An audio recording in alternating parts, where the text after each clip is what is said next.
A fake HOA security guard pulled a gun on an innocent black woman, but what he didn't know, she was an FBI tactical commander.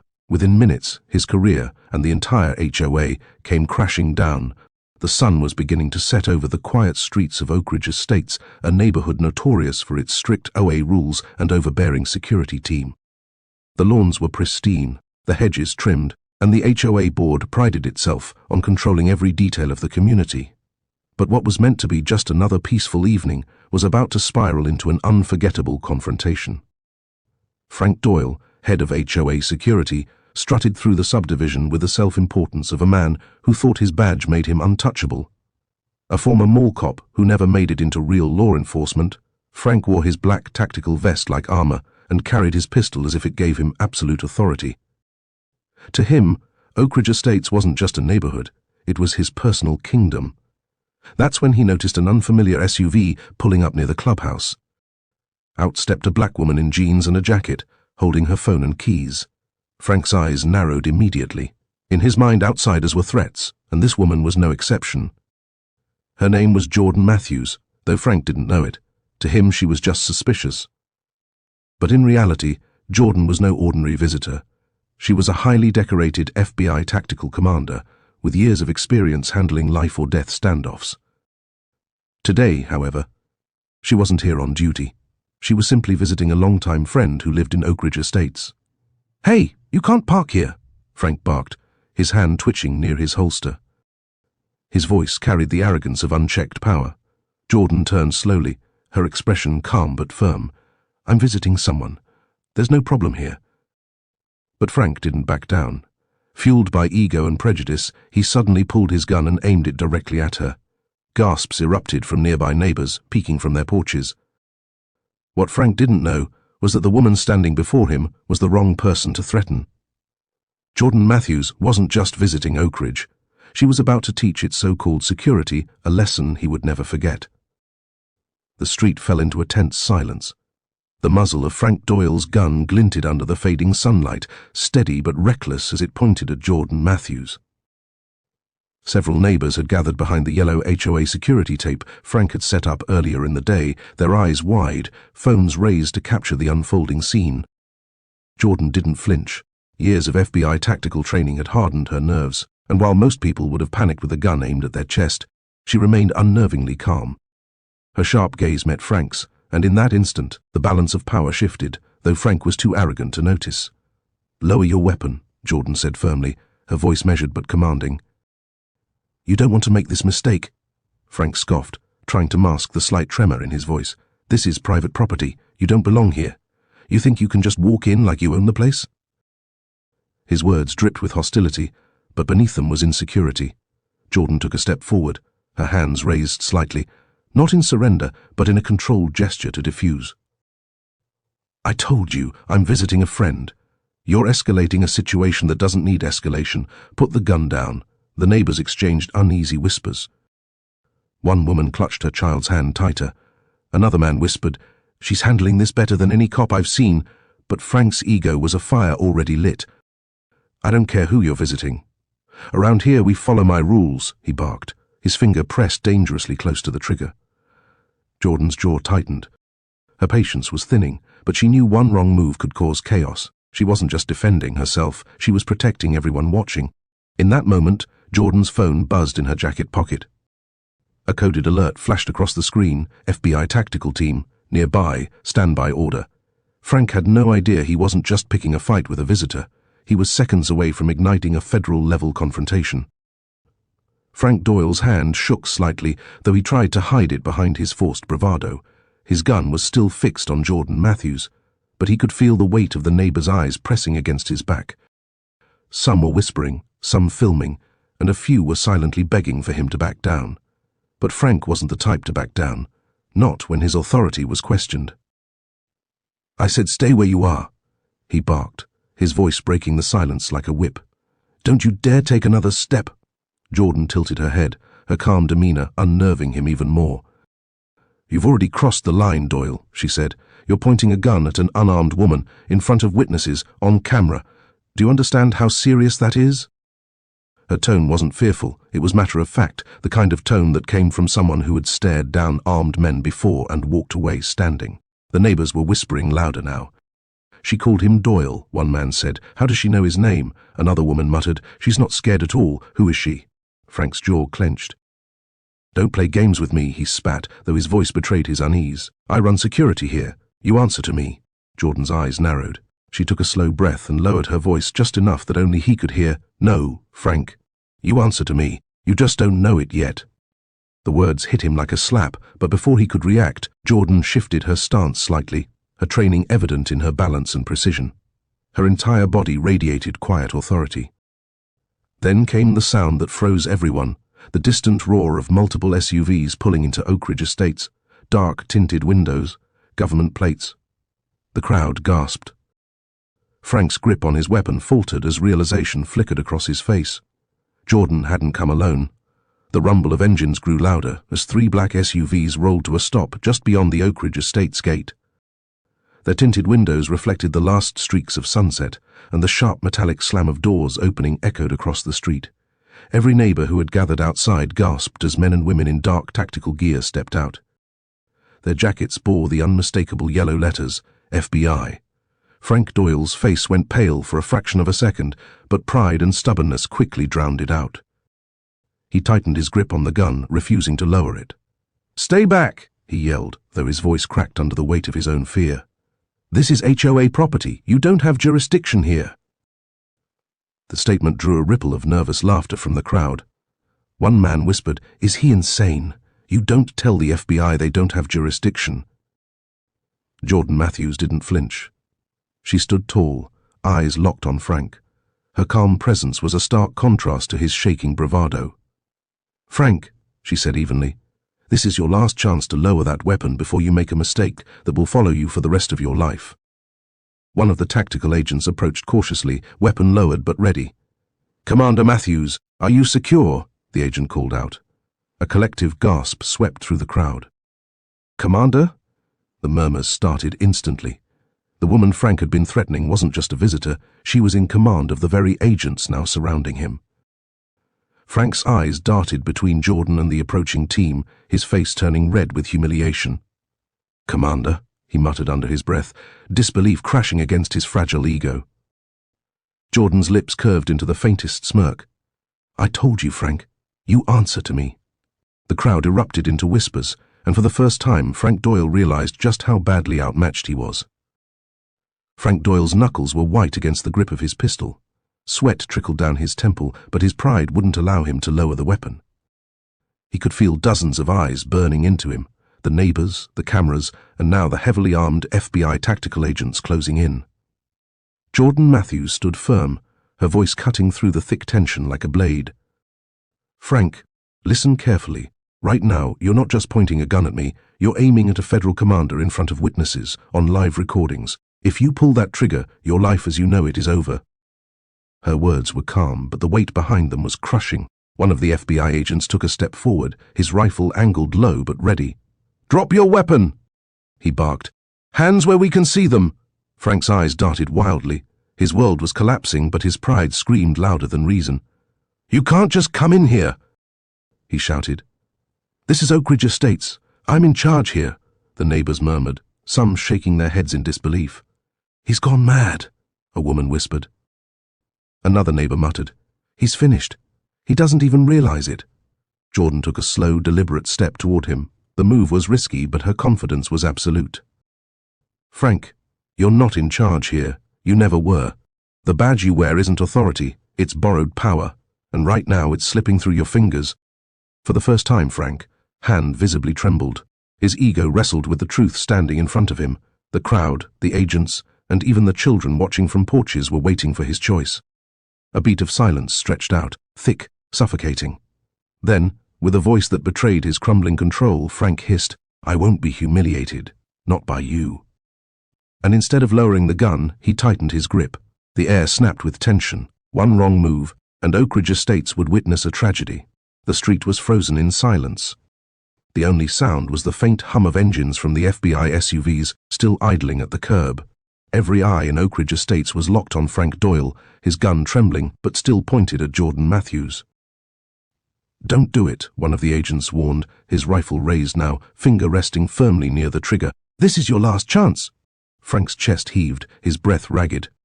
His face was flushed crimson, humiliation and anger boiling into one. For years, Oak Ridge Estates had been his playground. He barked orders, intimidated residents, and strutted like a man in control. But now, in front of the very people he once ruled, his authority was unraveling. Jordan's eyes never left his. She read the micro-expressions on his face, the twitch of his lip, the shift in his stance. Her tactical instincts screamed, he's about to make a move. And then he did. Frank jerked forward, raising his gun higher as if to prove he wasn't bluffing. The crowd gasped. Several people ducked behind fences. A child whimpered, but Jordan Matthews was faster. In one fluid motion, she sidestepped, grabbed Frank's wrist, and twisted with precision. The gun clattered to the pavement before he even realized what happened. Frank cried out in pain as Jordan swept his legs, sending him crashing to the ground, flat on his back, wind knocked from his chest. The FBI tactical team surged forward instantly, weapons trained, but Jordan raised her hand. "Stand down. I've got him." Neighbors erupted into murmurs of shock and awe. Some had caught the entire takedown on their phones. Pinned beneath her knee, Frank thrashed weakly, his pride shattered. You can't do this," he wheezed. Jordan leaned closer, her voice cold and precise. "You pointed a gun at an innocent woman, Frank, at a federal commander. This is the only reason you're still breathing." The neighborhood, once his stage, now belonged entirely to her. Frank Doyle lay pinned to the ground, gasping for air, his face twisted with humiliation.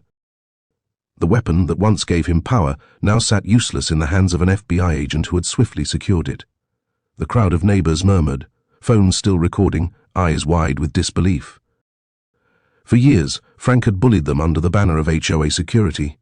Now they were watching his downfall in real time. "Cuff him," Jordan Matthews ordered calmly, stepping back as two tactical agents pulled Frank's arms behind him. He resisted for only a second before the weight of reality broke him. The metallic click of handcuffs sealed his fate. "You don't know who I am," Frank shouted, his voice cracking.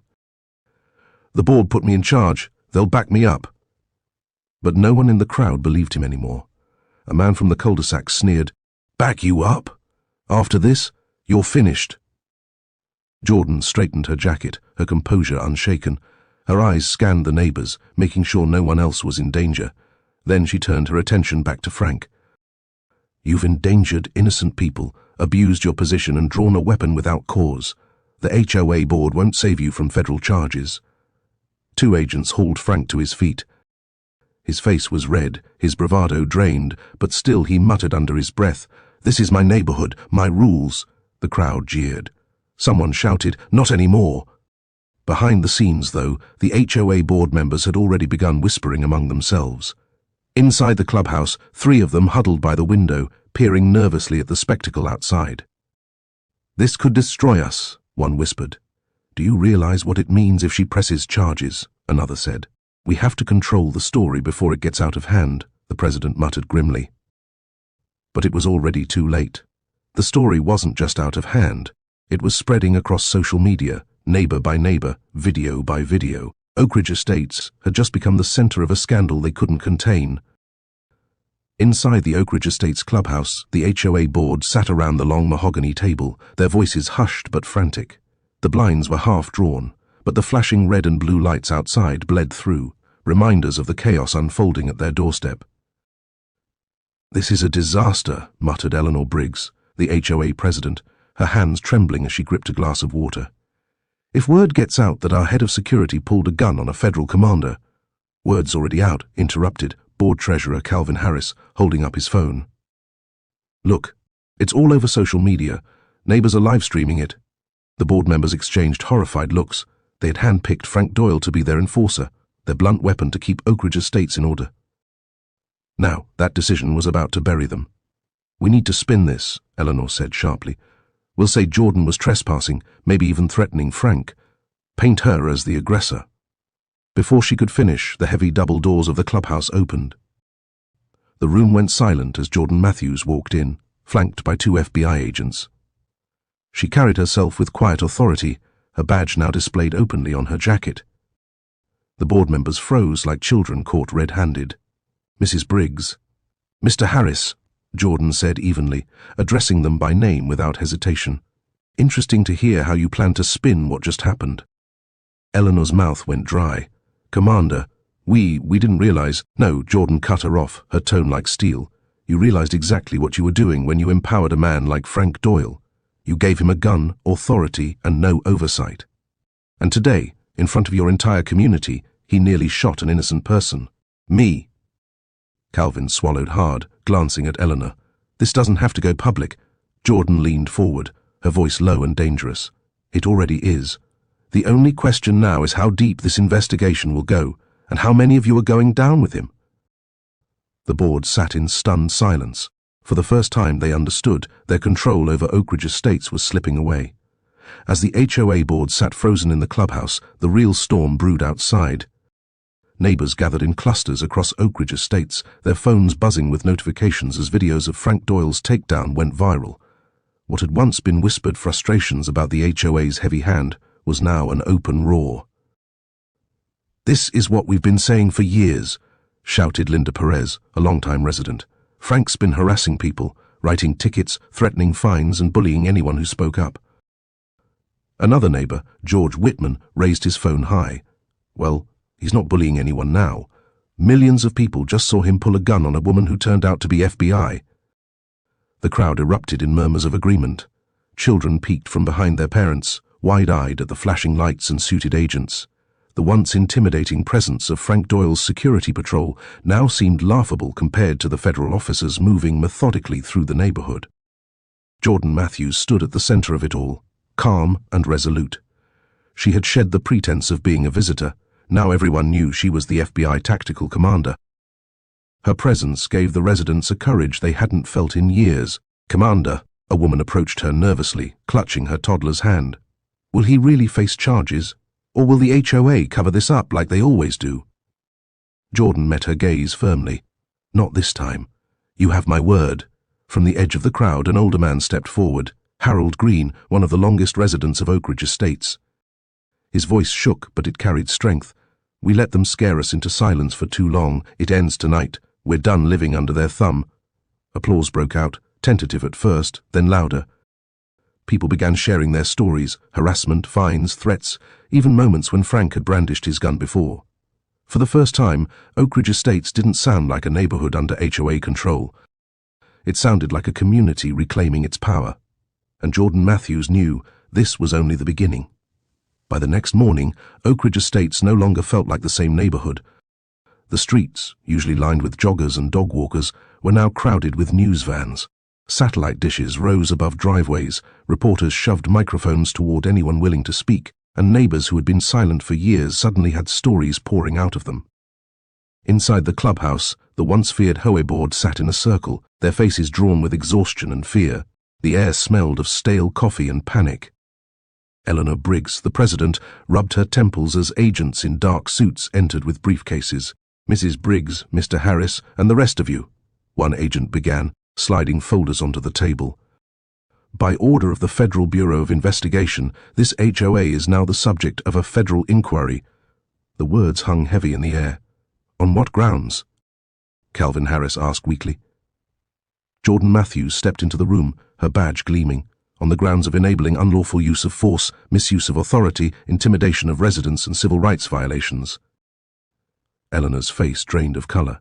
We only wanted order. We didn't know Frank would." "You knew," Jordan interrupted sharply. "I've spoken with residents. You empowered him to be your enforcer. You turned Oak Ridge Estates into a place of fear. That ends now." Outside, residents gathered, cheering as agents carried out boxes of files and hard drives from the HOA office. Years of shady fines, backroom deals, and intimidation tactics were now evidence in federal hands. Reporters swarmed the crowd, capturing every chant, every angry testimony. Frank Doyle was just the face of it, one neighbor declared into a camera. The board let him run wild. For the first time, Oak Ridge Estates wasn't under the HOA's shadow, it was under the nation's spotlight. And Jordan Matthews knew she wasn't just dismantling one corrupt security officer. She was unraveling an entire system of abuse. The Oak Ridge Estates clubhouse, once a polished hall of authority, now looked like a crime scene. Yellow evidence markers dotted the floor where files had been seized, and the HOA board members sat under harsh fluorescent lights, waiting for their fate. Eleanor Briggs, usually so commanding in her designer suits, looked diminished in a wrinkled blouse. Her hands trembled as she signed paperwork handed to her by federal agents. "This can't be happening," she whispered. "Oh, it's happening," Agent Jordan Matthews said firmly. She set a thick folder on the table. "We have records of illegal fines, forged signatures, and coordination with Doyle to harass residents. You're facing conspiracy and fraud charges." Gasps rippled through the room. Calvin Harris slammed his fist on the table. "We only followed protocol." Jordan shot him a hard stare. "Protocol? You greenlit Doyle's patrols without oversight. You knew he was intimidating residents. You looked the other way while he pepper-sprayed a military wife. That's not protocol, that's abuse." As the agents read out formal charges, the clubhouse doors burst open. Reporters and residents outside were chanting loud enough to rattle the glass windows, "No more HOA, no more HOA." Some held homemade signs, "Justice for Oak Ridge, End HOA Corruption, and We Are Not Property." The board members shrank into their chairs. For years they had ruled through fear. Now, they couldn't even walk to their cars without being booed. When Eleanor was finally escorted out in handcuffs, cameras flashed wildly. Her once respectable reputation shattered in seconds, her face plastered on every news outlet as the symbol of corrupt homeowner power. Meanwhile, in a quiet corner of the station, Frank Doyle watched the coverage on a mounted TV. His lips curled into a bitter sneer. "They're throwing me under the bus," he muttered. For the first time, the enforcer realized he wasn't untouchable anymore. Frank Doyle sat in the stark interrogation room, his broad shoulders squared, but his eyes restless.